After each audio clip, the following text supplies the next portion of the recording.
So we will now move on to our 6.3, consideration of a summary of adjustments made to your board's recommendation. This is where we're at, right? I just want to make sure. Budget during hearings of June 24, 2025 and June 25, 2026. B, follow-up on concepts raised by supervisors during fiscal year 25-26 recommended budget hearings where consensus was reached requesting discussion prior to the September 23rd, 2025 final recommended budget hearing. I'll give the floor to Casey Moreno and Stephen Carter.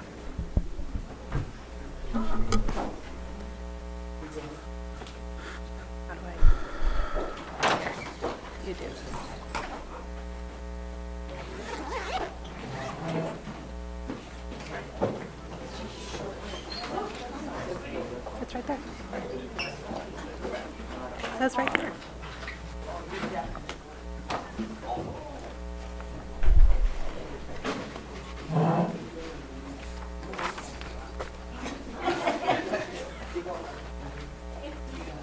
Sorry for interrupting, folks. Thank you. Later.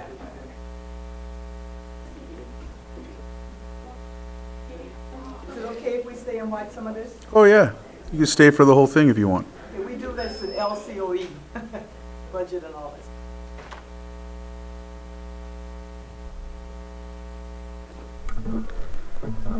All right.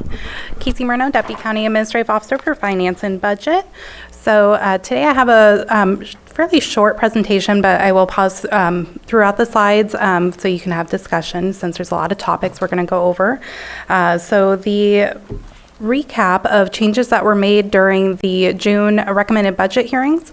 So the Treasurer Tax Collector moved money from one revenue account to the other revenue account to correct it. Buildings and Grounds requested a decrease of the Building and Infrastructure Reserve Fund in the amount of $282,000 and put that in the appropriations for 18, which is maintenance. Sheriff Jail Facilities increased revenue by $101,114 to add it to a capital asset. This is something that was budgeted the prior year that was not completed, so they just moved it forward.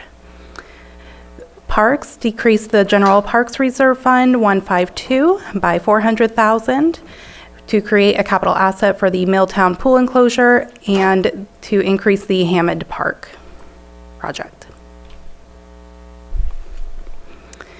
In Budget Unit 1778 capital projects, there was a new capital asset added for the Middletown Senior Center Solar in the amount of $260,000.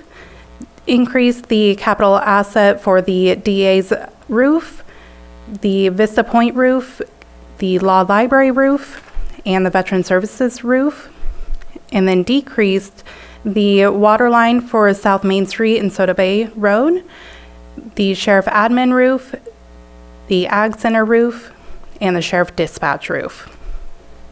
So there were no additional funds added, it was just moving them around. Going into cannabis, so the cannabis taxes that come in, including the fees and penalties, the first $500,000 is allocated to the board's discretionary funds, and then the remaining funds are split between these buckets: the 30% for planning, code enforcement, water resources, and environmental health, 30% for law enforcement, 30% for economic development, housing risk reduction, and 10% for youth programs. These are the amounts that are allocated, and I will go into further detail on the next slide. And then also on the following slide, I will go into detail on how we are proposing to use the Economic Development Housing Risk Reduction Funds, which will go into more detail at a later date. So this is currently how everything is allocated within each of those buckets. So the largest allocations are definitely in the planning, code enforcement, water resources, environmental health, which does include the COPTER program, which will also be on a later slide. Law enforcement has most of their funds allocated.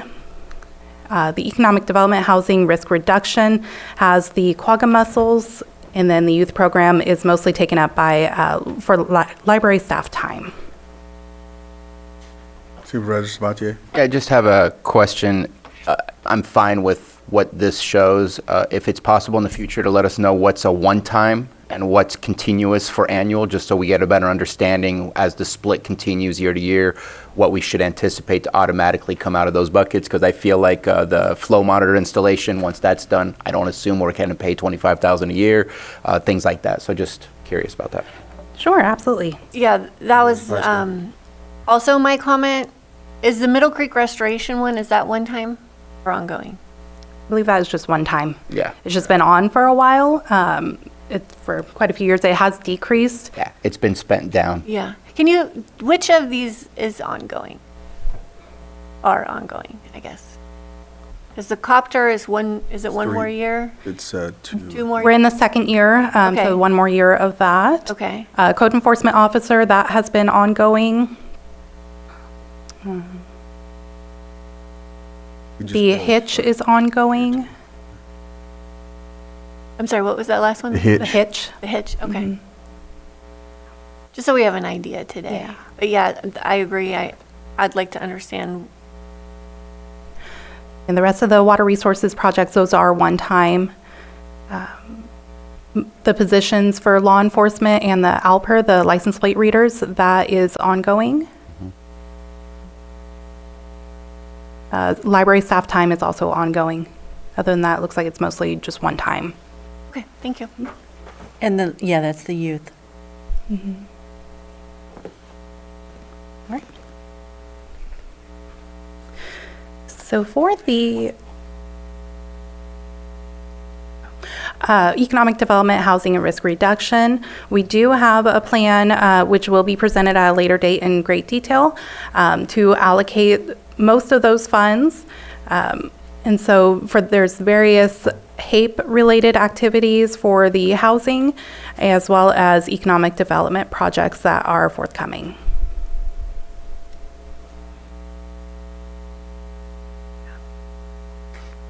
Do you know when you anticipate to give us the more detailed breakdown? Not at this time, and it would be Lisa and Ben who would present. And the reason I say that, I'll just put it out there. I know that we have planned, developed commercial PDC areas throughout the county that have been already decided from past generation of boards. I'd like to know if those are places that we can fully create a plan and then market and sell that plan, because I feel like we're not starting from scratch. I think past boards have already created ideas and concepts of where some of these things should be. So I'd love to see that, but that can be in that conversation. Absolutely.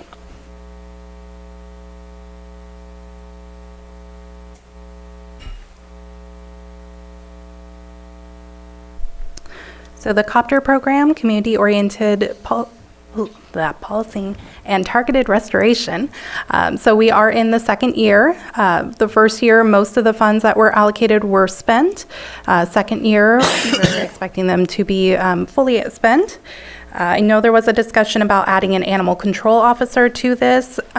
So there's not enough unspent funds from the first year to fully fund that, but we can take money from law enforcement if that is something that we want to look into doing.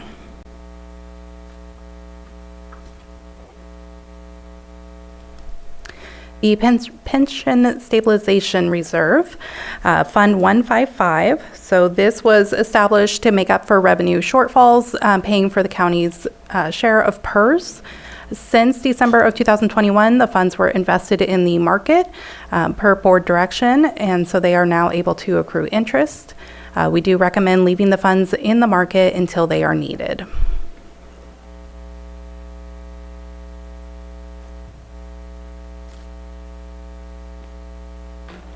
Just a quick question.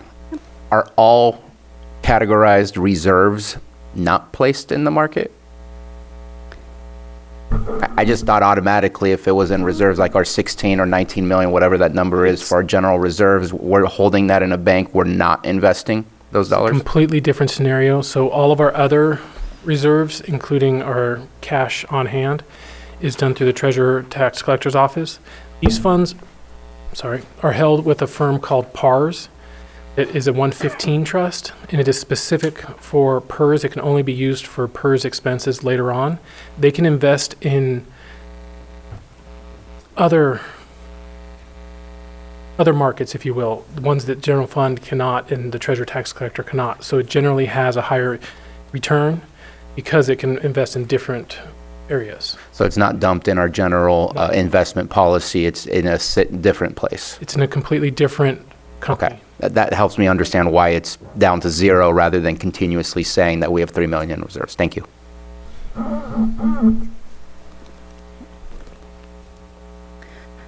The water line for the South Main Street and Soda Bay Road, this was established in 1415, and there was about 1.7 million of general fund dollars that were put into that.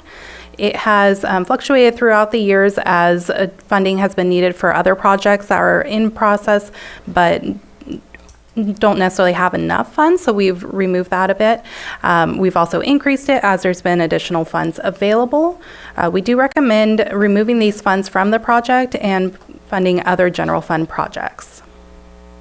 Vice Chair? Yeah, question about that. So you said 1.7, and is that, so we took about 400 and something thousand out that you mentioned a few minutes ago. So what would be the current balance? Like 1.3 right now, or? So that's what it was back in 1415. It's grown and shrunk So down. it's maybe 1.5, I can't remember the exact number at this time. It should whatever be, it was minus the 463. yeah, it should be 1.535 because there was 2 million in our capital asset. I was just looking it up. And yeah. I do have concerns about removing that money. I know it's my recollection that when we partnered with the city earlier this year for the congressional earmark, which I don't think is going anywhere now, that there was some discussion about having that money available if that project did get approved by Congress. But where I understand that sets now is Congress is not moving forward, but the United States Senate is still potentially considering that some mechanism of funding for that request that went to Congress. And I know that the city of Lakeport, who is, well suited to provide water in that area, will eventually make another run at annexation, but I expect that to be a different footprint, which would only maybe take about half that county commercial corridor, still leaving a significant section of commercial area that would remain unprotected for any fire type suppression opportunities. And so my concern is not, like I could see a collaboration potentially if the city annexed, say, to 175, and then we could work out some kind of collaboration where we could continue fire suppression down to, say, all the way to the transfer station. Then if that situation presented, I'd want to have some money available to help partner with that in the interest of getting fire protection down in that commercial area. So that would be my concern about taking that money to something else. Supervisor Sabatier? Appreciate just even bringing this for a discussion. I know that right now we're attempting, and I mean no offense to our current public works director, we have a very limited timeline to try and get that road done. If the road gets done, I just think that this money is, I'm not going to say it's useless, but it's going to cost that much more to take apart what we just did, put a line in, and then bring that road back up to the same quality that we might do if we did the road this year. So to me, it really stems on, are we going to get this road done or not? If it's not done, I don't mind leaving it there, but there's also some complications where there needs to be a conversation with the city of Lakeport. Are we going to upgrade South Main and then it gets annexed and they take what we put general fund dollars into, or do we renegotiate what that annexation looks like? Because the prior negotiation, there was no pipeline. So to me, it's kind of a conditional situation, and it's mostly based on the road, and then based on what's the annexation agreement if we put some dollars into that. So don't disagree with leaving it there, but yeah. Having a discussion. And I'm certainly fine with, further discussing it depending on what the outcomes of those situations are. But if we took it out now, then we wouldn't even have the ability to talk about it further. So, but I'm open to, continuing the discussion on it and just see what happens down the road. But thank you for that. All right. You looking for a consensus now or towards the end, or do we need to later? Okay, if you can continue then. Well, Oh, go ahead. actually, what I'd like to do, no offense, is just to get a general consensus now so that we don't Have to you go get back. go back and So, forth. back. I agree with both of you. So Pardon that provides a consensus right there. So we can move forward. Yeah, no reallocation at the moment. Yeah. Yeah. Okay. I do like the idea of having that conversation as well with Lakeport. Right? And if your board wants, we can bring it back up to the 2 million with FBA during final budgets. Yeah, I'm good with that. Depending on what the final budget looks like and where that We money don't know might what be the numbers needed. are, Yeah. but All right. Please continue. So moving on to Budget Unit 1892, Marketing and Economic Development. So there was a discussion during the recommended budget hearings on the One Team One Dream allocation of $50,000. At that time, we decided to leave it alone, but we wanted to bring back this discussion because it sounded like there was more that needed to be discussed on it, as well as the Lake County Chamber of Commerce, which is not currently budgeted, but we did receive a request from the chamber to contribute. All right. Go ahead. Go ahead, start out, and then, I don't know who's first between you ahead. two after. we were So, tied. there's no One Team, One Dream this year. So there's no need to allocate $50,000 to that at all. To me, One Team, One Dream was a way for us to support our local businesses. I'm looking for any opportunity to do that. So open for any other suggestion for the future. As far as the Lake County Chamber, I know that I had requested that we become a member of the Lake County Chamber. As far as what their request is, I have heard of the request. I don't see the request, but I'm more interested in becoming a member and participating and engaging and maybe adding it to our committee list so that we can assign specific supervisors as member and alternate to ensure that we have continued engagement with the chamber directly from the board. But that's all I'm looking for at the moment. Go ahead, and then, I know that they are struggling a bit, and I've been trying to get a meeting, and our calendars have not jived. I believe that we do need to be supporting our chamber. So I think during the budgeting in June, we were opposed anyway, and there is not a One Team, One Dream, but I think we were wanting to pull that back anyway. And I would like to actually become a member as well as see what other needs that they need from the county for the, from the chamber. Thank you. I share. Well, starting with the One Team, One Dream, yeah, it's my understanding too that they're not moving forward in that same format, but they're not disappearing.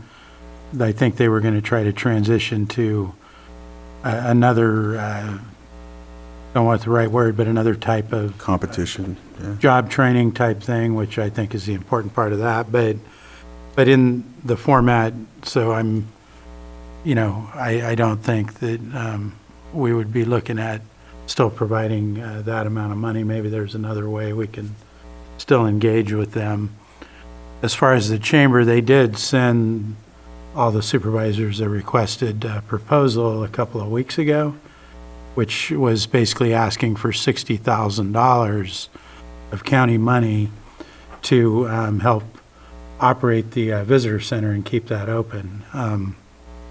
I've had a lot of conversations and investigating and looking into issues with the chamber, and I know up until 2019, the county was a partner and did provide cash anywhere from $30,000 to $100,000 a year over the course of many years until 2019, when all the funding was taken and I believe redirected to TID on the share of marketing money, which, I think TID is important too. I'm not saying we don't fund that, but I think it's my position that we should get back to helping the chamber. I know that they cannot sustain running that visitor center on memberships alone. That's not going to happen, and if they don't get a path to assistance somewhere this year, then most likely that visitor center would close, and I feel like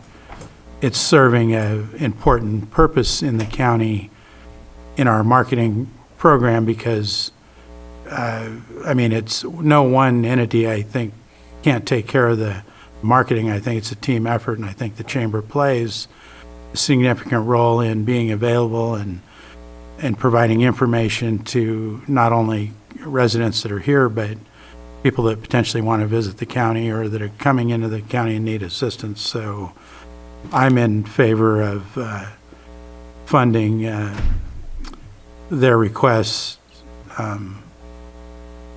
to ask for support in some format, at least $50,000. That's where I'm at with that. Supervisor Pyska? Well, I do think that these programs are great. One Team, One Dream is fantastic. Again, we're not really talking about it for this year, but it will come back again. And the Chamber of Commerce is a great organization too, but these are both special interest groups. They, with the chamber, if you're a member, you're supporting other members, and we have the business community and folks out there that are not members of the chamber. And so they're not being supported in the same way chamber members are. So across the board, I want to be really careful about supporting special interest groups. I do understand the marketing piece of this and supporting tourism with our visitor center. We have the building there. We're investing quite a lot this year on the roof. I am okay about talking about some kind of contribution to support the visitor center, because I do think that that's important, and that supports everyone, not just the business members who are paying into membership. So I am opposed to joining the chamber as a membership. They are an advocacy group. They do lobbying. Sometimes they are adversarial to county positions, so we have to be really careful about that. I do agree. I don't know what the number is today. We could look into that, but I think we need to be very separate about how we interact and how we fund special interest groups. Make sure that everything that we're doing is for the benefit of all of our residents and all of our taxpayers. Yes, Supervisor Pyska, those are good comments, and I'm certainly open to framing it in a way that any contribution that we make is meant towards operating the visitor center and providing that type of assistance to the county. I'm not suggesting that our contribution be used for supporting members in the same way that their membership would be, because they have that. I think it's really kind of two pieces. I think they've got their membership work, and I think they've got really work that I see as far as the visitor center as being somewhat of a county function to be part of the piece that's supporting economic development, people coming into the county. So, but I'm certainly open, and I realize we may not be able to make a decision today. We don't know what our carryovers are. We don't know all the financial pieces, so I understand that we may have to look at that, but I would at least want to hope that we don't remove anything with that today, and we could finalize it by the time we do a final budget in September. So, thank you. All right. Well, for me, I'm obviously on board with both of them. The reason I say that is because I know we've talked about One Team, One Dream before being, I know it's its own nonprofit, but it's also all of the businesses, 26 out of the 31 small businesses that have won, that go through a competition, whereas it's based off of the business and where it's at and their plan. So they're given the opportunity to prove why they would succeed, and they've all, 84% of them have succeeded. And it's all around the county. There's Middletown, there's Upper Lake, there's been businesses in each and every district that have benefited from this.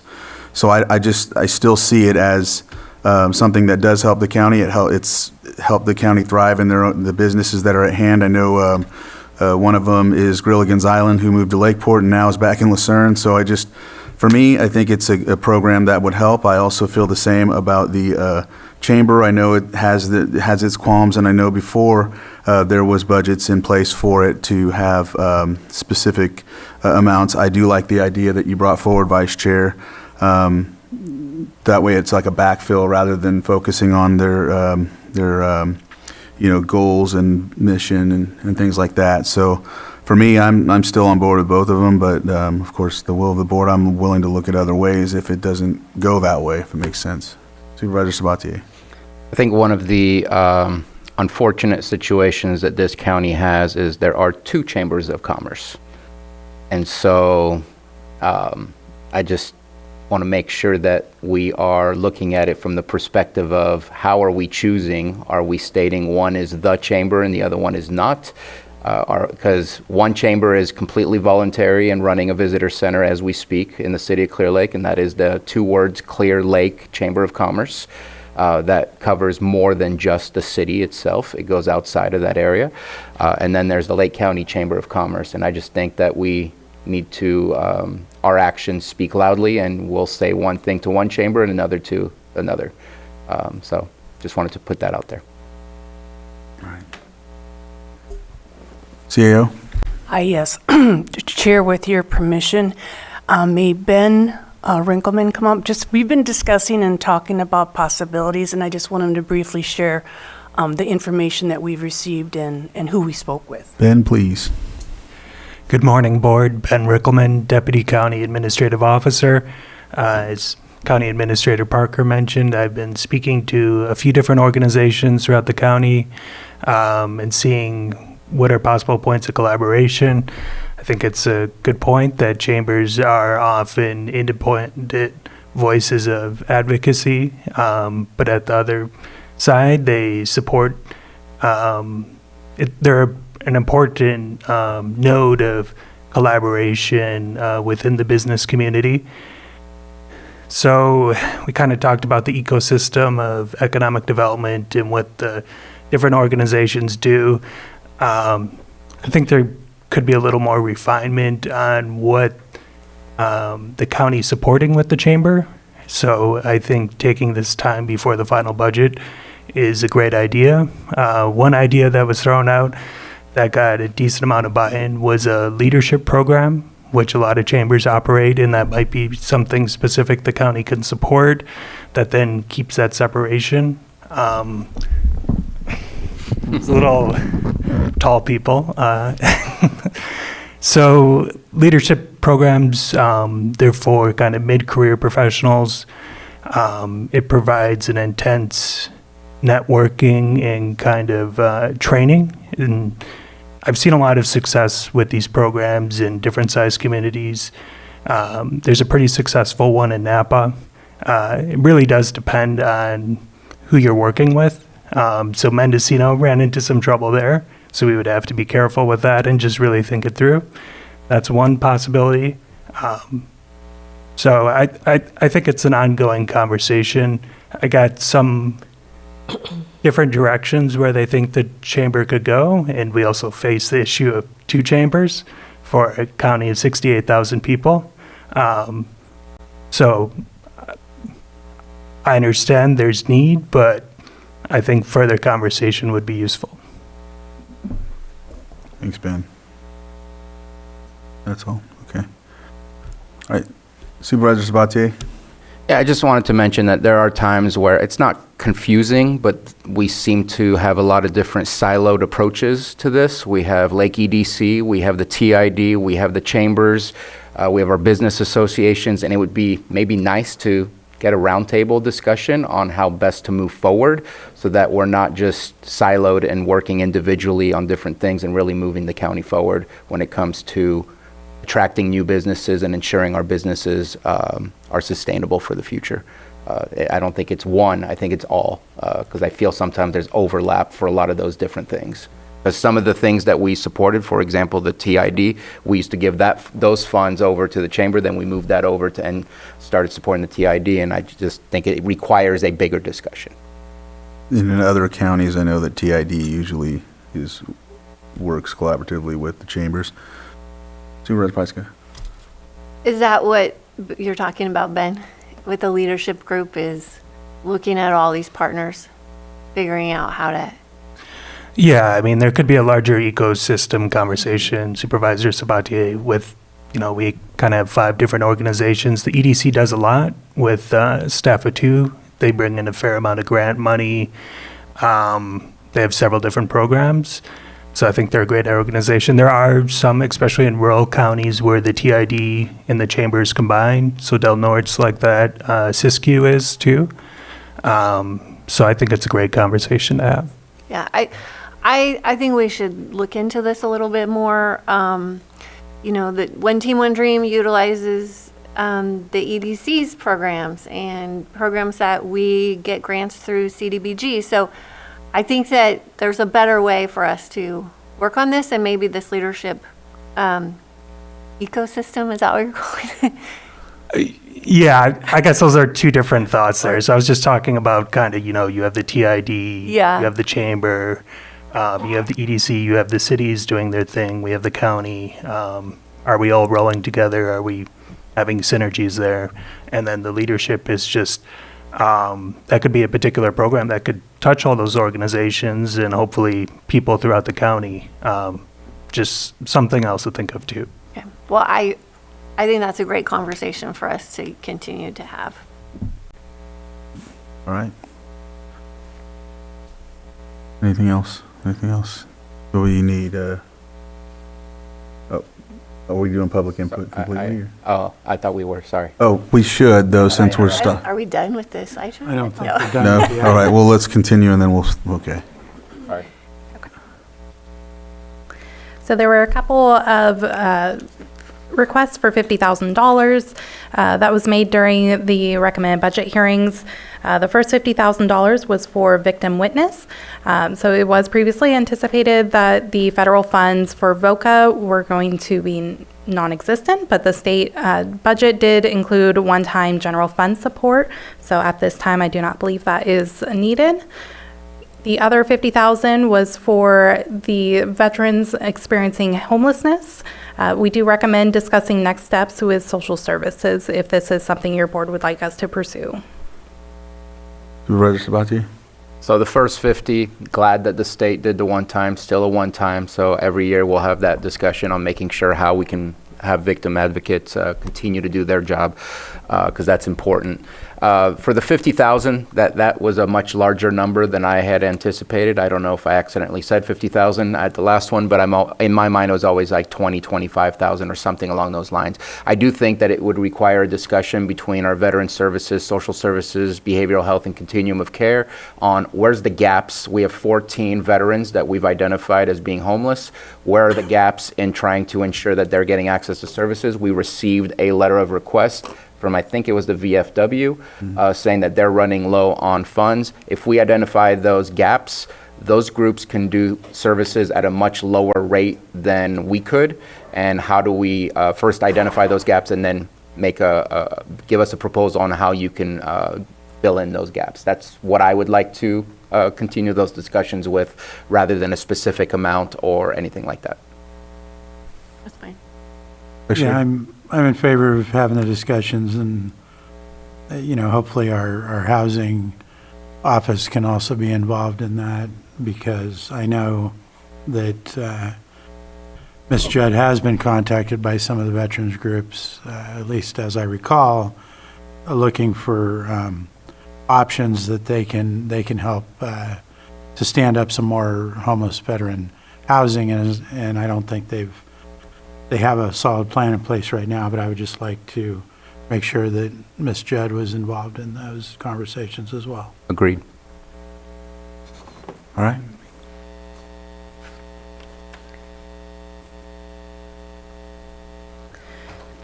As mentioned during the recommended budget hearings, there are extraordinary budget requests from departments. So this is a summary. I will go into further detail on the next 2 slides of what these requests actually are. But there is currently about $9.6 million requested as one-time funding.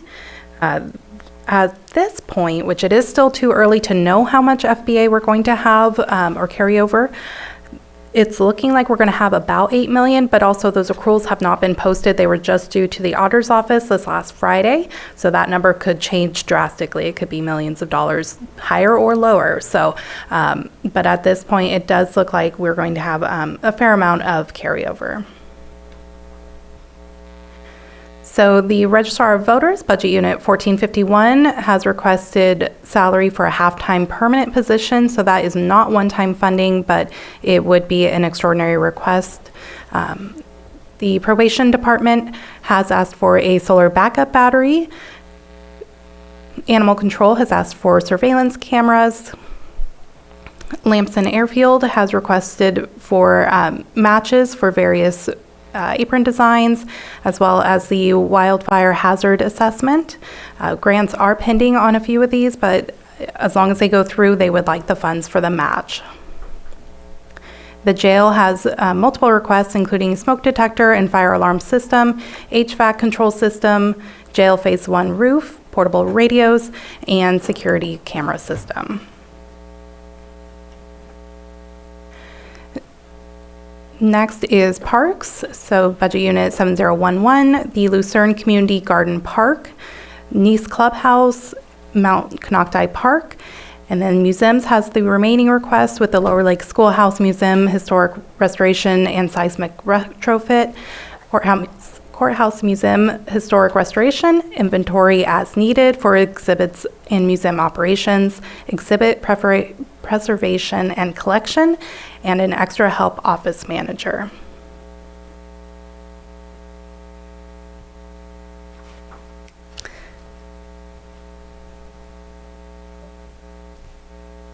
Supervisor Sabatier? I feel like we should talk about some of those numbers. Sure. So I understand the reason for all the requests. Is there no USDA grants available anymore? I feel like rural development usually has things that would be available for our facility upgrades or things like that. I know we've had USDA here. I've gone to some USDA sessions to learn what's available and whatnot. I don't know what is happening. I don't know if there's been a lot of changes in the last 6 months, because there has been a lot of changes in the last 6 months. But I feel like the museums and the jail roof has the potential, due to the fact that they're public facilities, for those types of grants to do the improvements that are there, rather than this feels like a request of just straight up general fund, which is a lot of money, and an important thing to make sure that, you know, the jail has a good roof and that our museums don't get destroyed when those are historic buildings. But at the same time, I would like to know if we've attempted to get grants for those, and if we have not, what grants could be available for those. I will reach out to Public Services and ask them about that, and also do some research to see if there's any USDA loans, because I'm not sure. I was hoping for grants, not loans, but Sorry, yeah, grants. Go ahead, Ben. Wasn't planning to comment on this, but was at a conference about a month ago, and the USDA Rural Development State Rep was there, and there's a decent amount of funding, so I think it's something we could pursue. Perfect, thank you. Go ahead. These are just requests too. Yes. We're gonna just keep looking at these. Yeah. We're not necessarily approving them all today. but it locks in some money, Right, which but could be utilized for other things that could happen this year. Well, I mean, I think I'm not I don't think we're I'm not in favor of locking this in right now. So these are the requests that are coming to us, and we're just considering them right now. We're just looking at them and not making a decision, right? Correct. Between recommended and final budget, these kind of requests are always there. It just isn't as visual for your board. These are the ones that have been submitted basically for your board and through admin to consider, depending on how much FBA we have available. So if you guys had some kind of preference, we can go down that way, but lock in all of them? Absolutely not right now. I think our preference is looking for other funding, that they are priorities, but we're not necessarily going to be able to fund them all ourselves. Go ahead, Helen. Yeah, I think looking to see what we can find grants for would be huge, and then coming back to us with, where we are in that, as far as, because it would really be nice to get some of these historical courthouses and museums shored up, and I know those are the big ticket items. Thank you. I did want to bring up one more thing. The GL roof is very high on our priority list because it's leaking and we have a lot of potential lawsuits. So we will talk to Public Services about potential grants, but that is high on our list for our liability.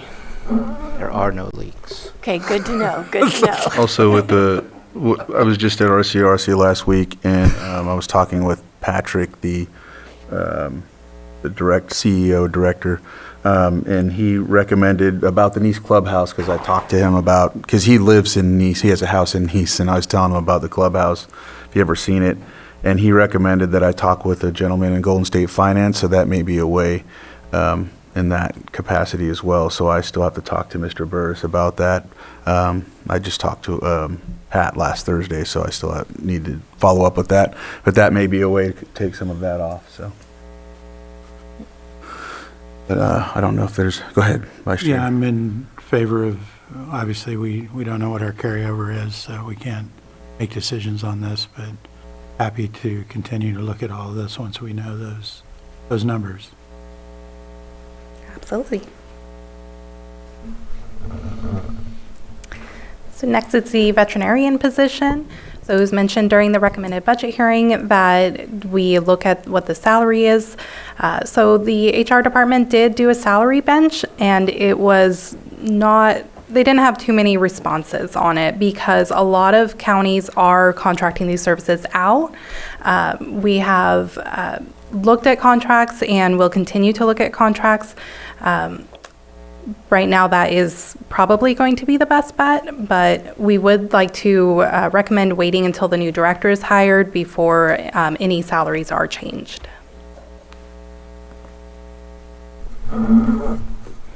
As interim animal control director, I do have one quick thing to add on that. I am in talks with UC Davis for potential clinics on site and being able to do more services with the staff we have. It isn't very far along, but I'm in the initial talks to where that would help out quite a bit in the interim of potentially finding a veterinarian. Supervisor Sabatier. And I know that later on, there's the potential of, we added the extra item, so obviously there's the potential for a director coming soon. But this has been an ongoing problem for the past 2 or 3 directors. I don't think we should be waiting for another director. I think we need to push forward as a board that we want to see this change. And so I think if this contract that you're looking at doesn't pan out, I think we need to look at what is the sign-on bonus for this, what is the other benefits for this. I think we need to look at maybe not just salaries, but what is not attractive to bringing people here. I know there's a small number of vets available to the entire state or even in the country, but this has been an ongoing problem that I don't think I think it's going to require us making some deep changes, and waiting for a new director is just kicking the can down the road, in my opinion. And from what I have learned, it's not just potentially a salary, it would also be the equipment we have. If we, through capital assets, had newer equipment, it would draw more veterinarians as well. So there is a vast array of what we could potentially do to try. Yeah, I'm in favor of keeping this conversation going, and if we get a director hired, then we can collaborate with them, but that could be months out, or it could be a year. I don't know. So I think we definitely should keep this on our radar for trying to come up with the right solution, whatever that may be. I don't have an answer today, but. Supervisor Owen? I had met with Dogwood and some local people last week pertaining to spay and neuter clinics. And and I wish I had my notes in front of me, and I don't, so I'm going to really butcher the names. But basically, there's a way that we can have a team of vets come in to address some of our spay and neuter needs. And one of the things that we've been talking about is possibly looking into, once our new director comes on board, bringing forward some type of a mobile clinic, perhaps, adding to our animal control, to be able to go into areas and having that locked up behind gates safely. But I'm waiting for our new director to come on board so that we can start addressing this. But this is something I have been looking into, and it is really important here in the county. All right. Want to continue? Well, yeah, I'll let her continue, but that sounds like great ideas. Just, we'd need grants and a lot more general fund.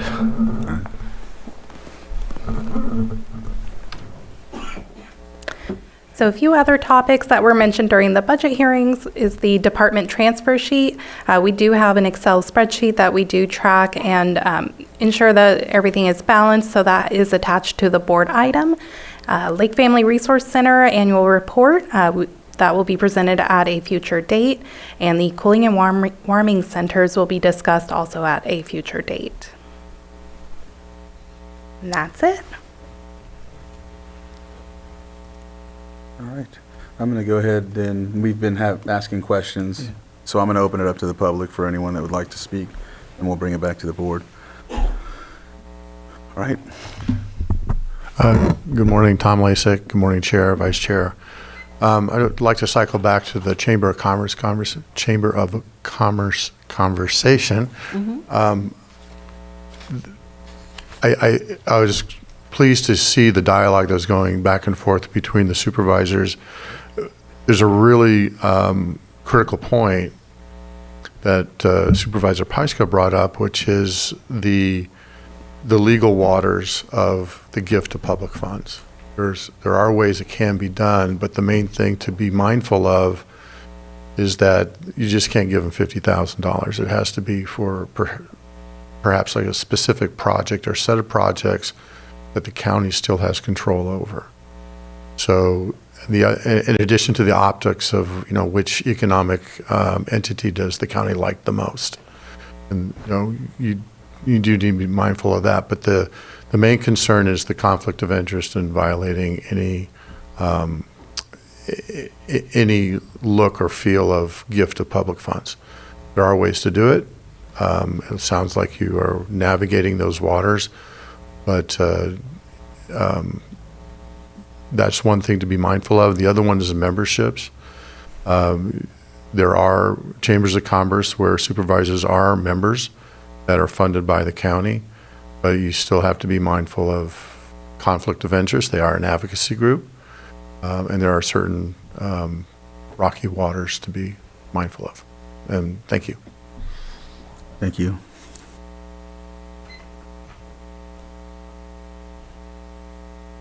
Hi, good morning, Board. Amanda Martin. I am the CEO of the Lake County Chamber of Commerce. Okay, so I'm excited for this opportunity to have this discussion with you, and especially the interest in having the larger discussion of what everyone's various roles are. The Lake County Chamber of Commerce, our visitor center function, the Tourism Improvement District, the Economic Development Corporation, the Clear Lake Chamber of Commerce, all great organizations doing great things, but it is unusual that here in Lake County, we are more siloed. that we have 3 separate entities. So I emailed all of you a proposal for this request detailing out our request for $60,000 to the Lake County Chamber of Commerce. You received it on August 4th, and I also just gave printed versions, so you should be able to have that in front of you. So in that proposal, I also do a regional comparison, and I show that the Ukiah's Visitor Center is operated through the Greater Ukiah Business and Tourism Alliance, which is a merged nonprofit that includes Visit Ukiah, the Chamber, and the Main Street organization. So then taking a look at Calistoga, Calistoga Chamber holds a formal contract with the City of Calistoga to provide destination marketing and manages the town's Welcome Center. So this funding is drawn from the city's portion of the Napa Valley Tourism Improvement District. Okay, taking a look at St. Helena. St. Helena provides an annual $100,000 contract to the St. Helena Chamber for destination marketing and operating the visitor center. Okay, looking at Amador County, a rural California county with a modest economic base, more like ours in Lake County, provides roughly $80,000 in transient occupancy tax to its chamber to run the visitor center. To make it brief and go off script here, the case that I'm trying to make for the Lake County Chamber of Commerce is for us to get the support back from the county for the visitor center function. We have been running and operating the Vista Point Visitor Center for 22 years, and for the past 6 years, the Lake County Chamber of Commerce has received 0 funding support from the County of Lake. So this means that our membership, our small businesses in Lake County, have been keeping the visitor center doors open during the toughest years, the last 6 years, during the pandemic, during shutdowns, during COVID, you name it. And so what I'm advocating for here is, please, if the county can bring back the fiscal support that was there up until 2019, that ranged up to $75,000 a year. And this was for the visitor center function and destination marketing. Now, I understand now that we have a TID that's doing a great destination marketing function. So I'm really excited to hear that there's interest in looking at everybody's various roles and finding ways that we can collaborate more together. But what I'm asking is, please, if we can bring back the county funding support so that the chamber can get back to really serving our membership in addition to our visitor center activities. Thank you for the opportunity to speak to you. Thank you.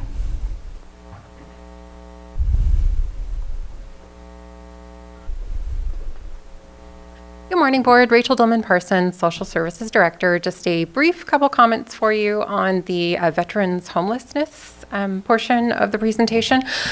Our department only has one program that currently serves veterans. That's Section 8 VASH, which provides vouchers. We have 20 vouchers, 14 of which are issued, 6 of which are available. Those referrals come to us from Veterans Services. So if you know of some homeless veterans who need to be housed, please get them connected with Veterans Services. They're for the public as well, my general announcement here. So they can get those referrals to us. We did meet with them last week and they didn't have any on radar. Also, there's a grant out there. Home Key Plus just changed their notice of funding to focus funding on housing for homeless veterans. I've shared that with a few partners, and that is a potential resource. So very welcome to, very open to collaborating. Just let me know. Thank you. Thank you. Are there any on Zoom? Oh, we have someone coming up. Go ahead.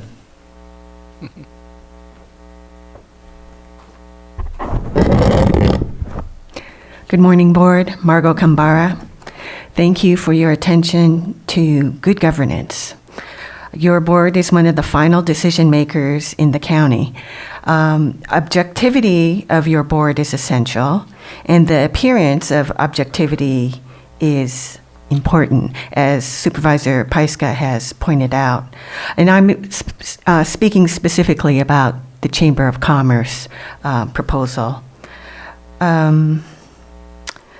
Supervisor Pyska raises significant concerns about fairness and caution when working with special interest groups. And in that fairness, we're talking about public funds, as another speaker brought to your board's attention. And what does that fairness look like in the application of public funds? What about other nonprofits in the county who may be also doing good work on behalf of Lake County, but get no public funds from the County of Lake? Also, what about the other business associations? You know, we have the Kelseyville Business Association, we have the Glen Haven Business Association. They too are deserving of help, are they not? So where do you draw the line on what is fair? But again, as another public speaker brought up, optics are important. You are the final decision makers in the county, and we all residents are counting on your good judgment to be fair when we have an issue for your board to decide. And we're counting on that fairness because we are not all members of, say, a Chamber of Commerce. But that is not to say that the Chamber of Commerce does not do good work. Support of chamber projects or perhaps a program like the Visitor Center, that deserves another look and probably support. So I think there was discussion among your members that, yes, more discussion is needed on this subject, especially as Supervisor Sabatier said, too siloed. Well, maybe we do need to look at economic development on a more broader scale and unsilo the effort. And that covers my points. Thank you so much for your attention. Thank you. Any other public input? No hands All right. Bring it back to the board. Supervisor Pyska. So we talked about the cannabis revenue and how we're spending that and one-time funding and ongoing funding. And during budgets, I brought up my point that I feel like we need to take a really hard look at the discretionary funding, because that's $500,000 right off the top, which is an incredibly high percentage of the cannabis revenue coming in. That we should be providing services for our constituents. So we came up with this policy years ago. It was my first year on the board, and I remember in my first budget hearing, after this had gone through the Cannabis Committee, I recommended that we also put some of this funding towards roads. And at that point, the committee had said, well, this is all the work that we've done, and so we put this into play. It's been great. We've been funding a lot of things, but I think we're reworking our cannabis ordinance. Our revenue is in a different place than it was when we developed this policy, that we should look at this again and maybe bring back that cannabis policy committee to look at how we use this revenue going forward. And the other part of it that I brought up at budgets was also funding recreation, which we're trying to support across the county for all ages. Supervisor Sabatier? So I'm glad that was brought up, because I thought that was a missing part of our conversation already. So I know in the memo it talks about, do we want to make any changes? As far as I'm concerned, the 30-30, 30-10, it works. I think that we're looking to get a little bit more transparency in what the large bucket is and where we're going with that, and you just gave some of that idea, and looking forward to those further discussions. As far as the policy, I think there are some things in the cannabis policy, especially the discretionary funds, that I feel we have created interpretations of the policy. For example, from what I understand from my colleagues, those who are leaving are told they could only spend 50% and leave 50%, which is the right thing to do, but that's not within the policy either. So I think we should probably look at changing some of those things if we're going to continue with discretionary funds. At this moment in time, I would prefer, because my district, very selfishly, is a city district mostly, that I maintain the level of discretionary funds that I receive every year, but am open to any discussion because it's not up to me, it's up to the board. Vice Chair? Well, as far as the discretionary, I do agree that we need to take a look at the policy. I'm not in favor of changing the discretionary funding amount this year. I'd be open to, for the next fiscal year coming after this, having a discussion, but I think we've essentially already, I know we haven't adopted our budget, but we approved an operating budget with that amount there, so I think I don't want to change it this year, maybe in 26, 27, I'd be. Yeah, open that to. was actually Okay. my recommendation, is to take this year and look at it for next year. Okay, so leave it like it is now, and then we'll have a further discussion.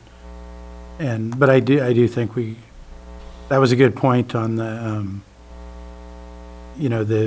I guess, operating procedure on you can spend 50%, but I haven't actually seen that in a document or any kind of a guide to know how that works. Yeah, I'm willing to look at those as well, the policies like you're mentioning. Just leaving it open for interpretation doesn't really do us any service. I mean, we can discuss it next year when you're talking about the discretionary funds as a whole, but I'm not in favor of eliminating it. Even if I'm not the supervisor, I would like the next supervisor to have that opportunity, because there's specific things that need to be done in the community that you're not going to get 3 people to vote on, because they're going to want to do what they need to do in their district. So there's specific things that I try to do my best to make sure that it goes to something that is going to benefit everybody, or at least tailor it that way. But it's just something that I think is important. So yeah. I agree that it's, the discretionary funds are important. I know right now, giving to the Lower Lake Schoolhouse Museum and other projects, otherwise they wouldn't get that attention. And so being able to do that is huge for me. Helping the fire department in some things is another thing that I'm doing. So I do want to keep that there. I would also, I believe towards the end of the year, I think the discounts, the 50% reduction in taxes will be expiring. Is that correct? And so we're looking at that coming, before us. And I'd like to see some contributions go into the roads as well. Supervisor Pyska? Yeah, just to be clear, I'm not asking for discretionary to go away, just to come down to a level that is better aligned with the revenue that we're coming in, maybe it's a percentage of the revenue that comes in, because when it was set at this level, the revenue coming in was much, much higher than it is now. So it seems disproportionate to me. I know that we need to have projects done in our districts, but I want to look at what that amount is. And is it a sliding scale, or, does it stay the same? I don't know. So that it's just worth having a conversation. Supervisor Sabatier? And I can appreciate that. I have, not concerns, but I think the fact that we have $2 million unallocated speaks to itself, that we have collected more than we've found places to spend it. Now we're being asked to find places to spend it, and if we weren't telling people we're saving for this $5 million project, there's a question mark as to why did we save that much money in the first place, right? And that was never stated to us, and we never made those specific statements either. But there's also the $5.9 million that we're not talking about, that's also from cannabis, that is in the salary stabilization fund, which we've never touched. And again, it is general fund. We're allowed to do whatever we want with those things. But I don't think cannabis was being taxed so we can hold on to $5.9 million. So I want to have those discussions as well as to what is the plan for that, because if we're not touching it and it's sitting in an account, is that what really was the intention of cannabis And is that still our intention today as this board? So I know that I also made the request, and there seemed to be consensus, because I reviewed that video, to move it in a more transparent place, because we don't have it listed in our reserves, but it's there. And so I just want to make sure and remind, there's $5.9 million plus the $2 million in taxes from cannabis that we have not utilized. And I think that my personal opinion is people voted for us to use those taxes, not save those taxes. Vice Chair? And I just want to be clear, too, that when I said discussing it, that's not to get rid of, our discretionary money. It was just more, I'm willing to discuss the amounts, and also, if we did ultimately decrease it, then maybe we can have a discussion about a consensus on where the right place to put that amount that we reduce would go to benefit the whole county. So I didn't want to get rid of it, though. Just wanted to be clear about that. No.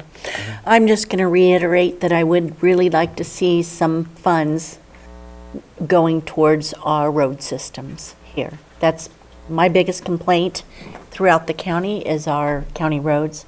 I would like to see some of that perhaps be, they're using the roads. The cannabis drivers, they're using the roads, and I think contributing to them would be a benefit to everybody. Well, I agree with that, especially with the roads. My district has a PCI average of 17, so I would love to see that. I also wanted to mention that I think when we had that discussion about discretionary, there was a percentage, I think, proposed, but it changed. Do you remember that? It was a percentage, and then it was changed to just the amount. I just remember in the early stages there was. Does that sound familiar? Remember that? I don't believe so on the discretionary, but the 30-30-10, there was a lot of talk of 15-15-15, all of that. Yes. But I don't recall, I think discretionary was 100 grand from the start. Okay. Because I thought it was a percentage as well, but that, early days, and, I was green, so. Go ahead, Supervisor Price. We did play with those percentages Yeah. quite a bit, particularly with law enforcement. I remember that in the early days. Yeah, I mean, as we heard this morning, like, our road crews can get a lot done. And it's from the beginning, I've always thought that we should have used this money for some road projects that our crews can do. So, should we talk about starting a committee to relook at this? Or bring back do we still have that committee? Probably not, it's not on our books. But we have the next, I guess, 6 to 9 months to work on it, so I recommend, we don't have to do it today, putting together a committee again to look at the policy. Yeah? I'm fine with staff bringing something to us at mid-year, something along those lines. I'm fine with the committee if people want to spend time on that, but as far as I'm concerned, I think I'm good with staff just bringing us options based on the conversation they just heard. Okay, all right. All right. I'm okay with that too. Sir, we've closed public input. Sorry.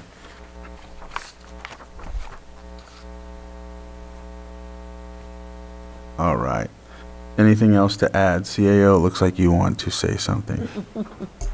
Thank you, Chair. All I wanted to just ask staff to make sure that they're clear on all these different directions that we just went through. If you need any clarification, if you have questions before we move on.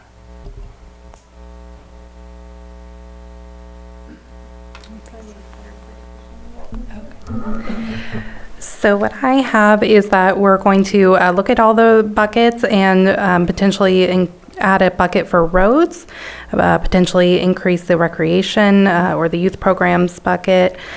We're going to update the policy to reflect the current amounts that are in there, which wasn't discussed, but canned grants are no longer a thing, so I was going to remove that. Look at the discretionary amount to be effective for 26-27 and tighten the policy to include that 50% reduction if a supervisor is leaving their seat, and the $5.9 million, which is in the salary stabilization fund. Did I miss anything? Just real quick, do you all have, and you might have said this, a percentage of what was used in the canned grants? Because I remember there was a time when the canned grants, people would apply, but then there was no There was no, like, they didn't finish using it or whatever? I have it as all being used. It's all been used? Reallocate everything that wasn't. Okay. Oh, Yeah, okay. so it was reallocated if it Got it. wasn't. And it was 500,000, and that has all been used. Okay, thank you. I think CAO, go ahead. Yes, thank you, Chair. I would like to expand what you just stated to all the items that you went through just now in your presentation. Not just Do you have any questions or clarifications? I do not. Okay. Stephen? Stephen does. I do. So when we're relooking at the percentages and what the buckets can go in, the reason why these specific ones were picked is because that's what the voters approved. Right. It is a general tax, so it is relatively general fund. I wanted the consensus from the board on, are we treating it like a general tax so we can do things like roads and other things? Or are we trying to stick to what the voters approved and just manipulate it a little bit to fit into a bucket? Go ahead, Supervisor Spati. I think you can be creative with the buckets. Risk reduction, making roads better, is reducing the risk of the safety that our roads are. I just think that there's ways to use what we already have, just maybe identifying it more in the description of what it could be used for without changing the buckets. Just That's a what thought. I'm getting at, yes. Well, Pyska. and also our discretionary doesn't fit within those buckets either. So there is a latitude, and maybe you need some sub-buckets. Gosh. One of the things you mentioned about, you said the creativity with the buckets.